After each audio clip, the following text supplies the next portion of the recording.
Fisher.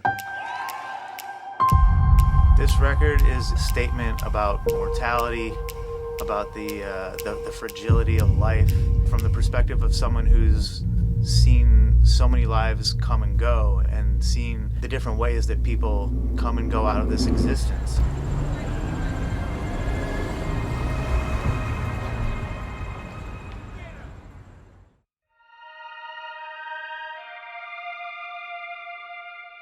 First take was it's money, dude. all the time. But to narrow it down, it became a concept of making each song about a different particular experience of picking up a body. I'm Jesse Littleton, but I'm also Gran Bel Fisher. Gran Bel Fisher. I grew up in the funeral business. I'm going to show you, I can tell you about this in a respect, in a way that is as monstrous and radical and beautiful as we experience it. Well, we just showed up, and that's what that job is, and that's what an Undertaker is. It's just kind of, when that happens, somebody, needs to be taken care of, and it needs to be taken care of delicately.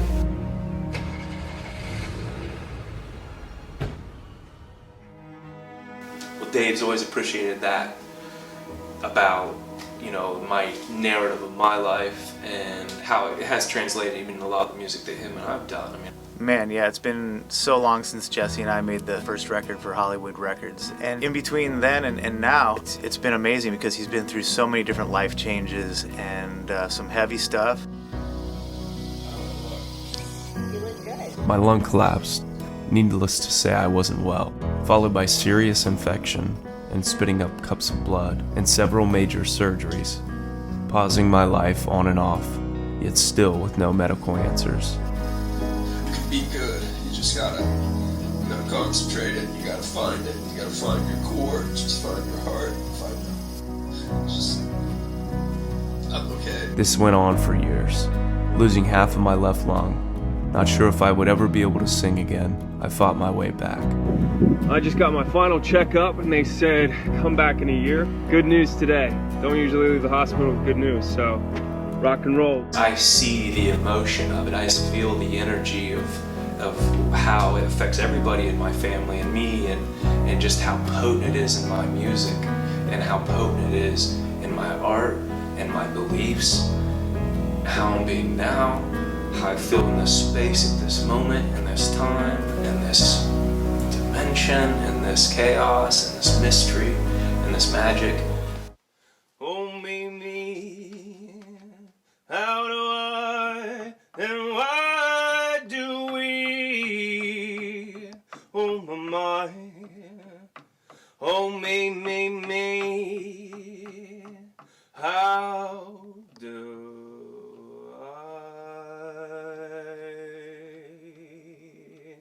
Okay. Sounded pretty good, dude. Take that. I'd just say let's run it down again, and then we might have to just pick up that bridge, and I think we'll have it.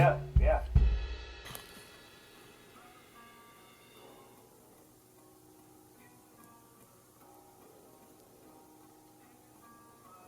Cool, awesome. You good? Yeah, one more for safety.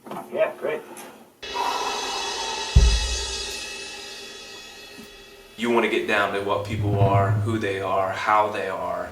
Those are the moments when you lose it all, because we're all one. Every time we lose one of us, we lose a piece of us, whether you know them or not. I wanted to make a record about all of these experiences because there's times that I want to say something. There's times where I feel I've ran this way, life took me this way, pushed me that way. Picked myself back up, I've reevaluated myself, I've measured my environment around me, and then the confidence shows up to say something. Yeah, I like it. Love it. Ready when you guys are. And Go. do 8 in. We can just hear that beginning and then we'll get into it. It is not that late, but we got piano done, and then here we are, and got to test out a bunch of great mics, and we're a few songs in, I think 5 or so songs, and we're just laying down the vocals and letting the voice warm up, but we're we're killing it. So pull your head on my heart, make me understand. I love the verse. It's you're reaching out for my shoulder, and I'm reaching out for your hand. I like that. And this is one of the first that I did when Dave called me, and this is one of the first that came out. So it's kind of a neat song. Usually, you know, when I'm working with an artist, this process takes weeks, and Jesse was so prepared on this, and we've been working really hard to get to this point. He came in and just knocked this stuff out. So the fact that we recorded 12 songs in 2 days, vocals, piano, drums, and bass, and have this all ready to go is really nothing short of a miracle. But it is really comes down to hard work, and he really prepared for this, and you know it's all down to his performance, and he came in and killed it. Oh my goodness, what could this be? This rebel love screams it's crazy loving me. 'Cause I go and you go and I go and we go all right. Just keep getting more, so. Thanks, guys. Thank you, guys. Thank you. What's next, bro? If you need 5 at any point, you need water. I'm thinking, yeah. Actually, let's do that Roscoe's Chicken and Waffles real quick. Just let me kind of go through it. Something will tell me, which is So Wildly. So Wildly? Yeah. Man, yeah, it's been so long since Jesse and I made the first record for Hollywood Records, and you know, it was such an intimate, creative experience when we did that, and he was so young, and it was really great to see his raw talents kind of come together on that record. And in between then and now, it's been amazing because he's been through so many different life changes and some heavy stuff, and you know, it really shows in the music, the maturity of him as a person and his perspective on life, which has always been deep because of his upbringing, and especially his relationship with the funeral home and the family business. But you know, now even as a an adult in his 30s, he's just taken it to a different level in that regard.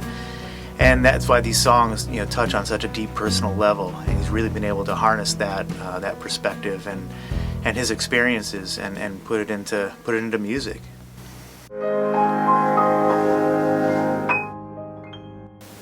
The one thing that always happens growing up in the funeral business for me as a kid is that we would get what's called a death call, and it's what we called it. And then we would say, who was it? Or who is it? At least 50% of the time it would be someone you knew because of the small community that we grew up in. But then it just happens again. And then sometimes you have 3 at once, and you start stacking these experiences that all have to be done world class all at the same time. The songs on this record, you know, this is the stuff I want to hear. You know, it's what I want you to hear from me. It's what I, you know, if I could say anything to you, this is what I'd say. It was just about capturing the moment, capturing an elegance to it, and again, just the vibe of like, I'm going to show you, I can tell you about this in a respect, in a way that is as monstrous and radical and beautiful as we experience it. You know, it's a chance for me to say this for my brother, for my dad, you know, for my mom and my grandma and my aunts and my cousin and my family and just everyone around it that has put so much sacrifice into what we do, because we are all in. As a producer and a songwriter, you know, what draws me into a project is first and foremost the voice. You know, anyone can learn to produce music, anyone can learn to play guitar or an instrument, but you know, your God-given voice and the character of his voice in particular is so distinct. It stands out. I mean, from the first word out of his mouth on any given song, you know it's him, and that's what drew me to him in the first place, and that's what I think is so special about this record is that over the years he's really embraced his uniqueness, and you know, he's never tried to be anyone else but himself. So when people hear this, they'll know that it's him. It doesn't sound like anybody else and never will, and that's something that, you know, comes along just, you know, once or twice in a lifetime as a producer, is finding a voice as special as that and having the opportunity to work so intimately and closely with that. The preparation was done by Dave Bassett. And Dave Bassett's the best. Writing songs, producing. And this guy, he's one of my great friends of my life. He's a mentor, all that. But like professionally, he's the best. When we get together, we really make Gran Bel Fisher. You know, it's always been like that. He had the players lined up. Again, world class all the way through. And I knew in the past year, I was getting ready for this moment. Do you have sour feelings about Los Angeles? Do you have happy feelings? Like what floats to the front of your brain when you think about your time here? After all that, I did notice driving around that I have a different feeling about it. Before I came out, there was a desperation or this need that, you know, I needed that town. And to be quite honest, I feel coming back that it's like, this town needs me. Nice. Oh, that's great. This is a passion project. If I never made a dime off it, I wouldn't care. This is about reconnecting with not only a good friend, but just a voice that needs to be heard. I mean, Jesse's voice needs to be heard. It's tragic, picking up a body. It's enlightening. It's the most real thing I've ever experienced in my life as far as human interaction and a conversation or a run-in or it's a closeness that can't really be described because you're there in the moment. They just lost everything in someone that was all everything. And sometimes it's just could be a guy and his wife's there, or a wife and the guy's there, and then the grandkids here, and that's it, and the hospice nurse, or it's 25 people and mom's laying there on the couch and you got to get her up on a cot and do it gracefully and let every one of those people kiss them and cry over them and just let them know that the last time that they're going to see that person in that house is this moment. And that happens all the time. And I get emotional about it because it's in me, and you storm away, and in that moment you can't be that. So picking up a body is being stealth, and picking up a body is being charming, picking up a body is being mannerly, and picking up a body is being respectful. And that's it. Picking them up and letting them down. The Undertaker's kid from some small town. They say 100 years is maybe all you have. So maybe reach for the stars while they bitch about the bad.